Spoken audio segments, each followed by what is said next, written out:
Hi guys, it's Drew here. I'm here to make a video today about a series that I'm featuring on my blog and my channel called Top Deck Tuesdays. So I will be posting probably every Tuesday and offering other people a chance to contribute and share their perspectives and questions as well. And so today I'm going to start this whole series with one of my decks that I'm using this week and will be using throughout the week. So I will put the questions below if you want to make a video response, if you want to send me a message about maybe being featured on the blog, anything like that. And really it's open to everybody. Like I said, I'm going to be probably doing it every week because I have a lot of decks that I want to sort of work with and share and like share my story with them and experiences with them as well. I do have a cold at the moment, so that's why my voice is all gone to hell. Okay, so the first question is, what deck is currently at the top of your pile? So at the moment I am using this new deck that I bought called the Ghost Spirits, sorry, Ghost and Spirits Tarot by Lisa Hunt. And I'll just show you a couple of the cards. Now, I've wanted this deck for a really long time, and so I purchased it at Back to Basics in Williamstown. I went there last week. So this will be the deck that I'll be using primarily for the entire week, which really leads me on to my second question, and I do have notes. I'm a bit rusty. So what is the story of how this deck found its way into your life? So I'd been looking at this deck for quite a while online. I'd seen it everywhere. I was writing some supernatural fiction, both like fiction, fan fiction for supernatural, and my own series. I have a couple of series of novels that I write just for fun because I love writing. And it was around the same time that I was sort of getting it more into mythology and pantheons and really finding my place in my Celtic pantheon love and my heritage and ancestry and whatnot. It was also around that time that I'd been having dreams about a particular guide, and I'm not really one to work with a lot of like deceased people or whatnot, so I've had trouble with the concept of spirits and what that means to me. And when I saw this deck, it really got in touch with a um, more intuitive psychic connection with beings from the other world. And I do feel that it does have a lot of mythology in it, and it does have some Celtic themes in it as well. So it really drew me in to explore that and really give myself a chance to understand spirit in a different way. I've always understood divine, divinity, goddess, but I think it relates to death and my uncovering of what death means to me. And so when it was using this deck and looking at some pictures, that I decided to give it a try and print off a picture and see what I would connect with. So this is probably, I'm going to say, middle of last year. And so I have a picture in my old journal of the Knight of Cups. And the Knight of Cups with this deck always brings me back to my spirit guide and when I first connected with my spirit guide.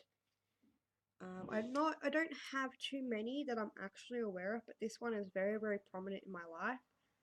And it connects me with my soul family as well. So that deck was really important for me to get. Sorry. And I feel like I picked it up at a time when I needed to actually really work with it.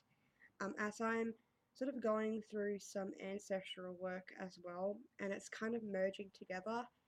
And I just really love writing supernatural stories. A bit long-winded there. So it doesn't have a distinct energy, and what is it?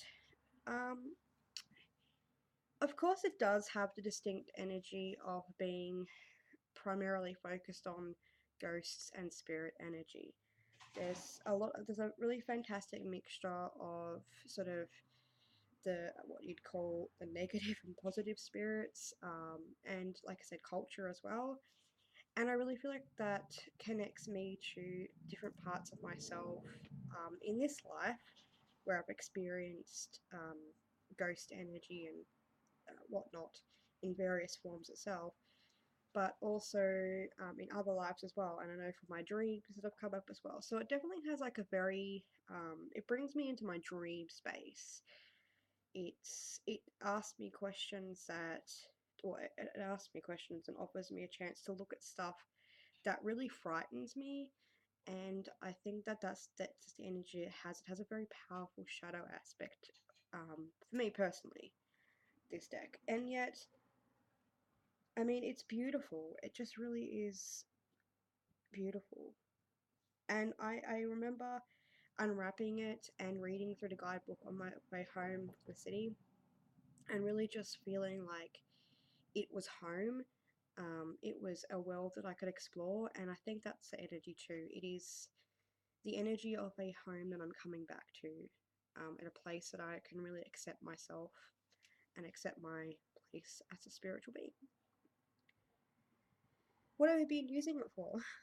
Like I just probably mentioned, I've been using it for dream work, spirit work, tarot readings, and I've just recently been working on a post that I'm going to post up soon on my blog, talking about how you can use the Little White Book to create story prompts, and how you can use those story prompts to write snippets for stories or poems or whatnot. I'm probably going to do a separate video on poems and stories. So I've been using it for that. I've just been sort of exploring it as well. Like, as I mentioned, I went through the Little White Book and really connected with the Major Arcana, and I picked out a few cards, especially the Empress, and the Empress has a lot of bird energy in it. And for me, bird energy is the primary source of my goddess, because I do work with the goddess Morrigan, and I do work with other more bird inspired animal totem energy as well. So I feel like that has it in that deck as well. And I think that that's something I want to work on as well with animal energy and just looking at it differently as well. I think that's really important when you come to tarot, um, to take a deck that you would probably use for yourself and look at ways that you can use it in other mediums and other art forms. And where would you like to take your relationship next?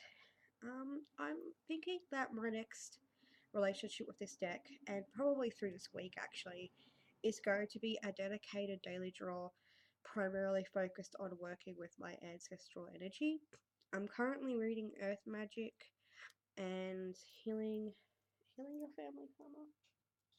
Sorry, Healing Ancestral Karma by Stephen Farmer, and I'm really loving how he incorporates spirit into that, and mythology and stories and legends and DNA, and again more culture as well.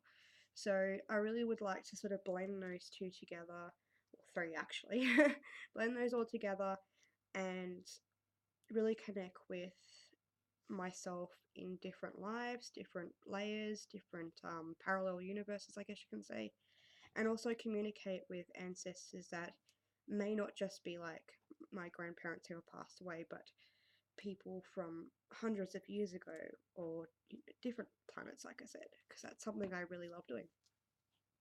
So I'm sorry about my cold, but I definitely wanted to put this video out there, and I will definitely be making more. And I hope you enjoyed this video and found something useful, and I'd love to see your videos too. So thank you guys for watching, and I'll talk to you later.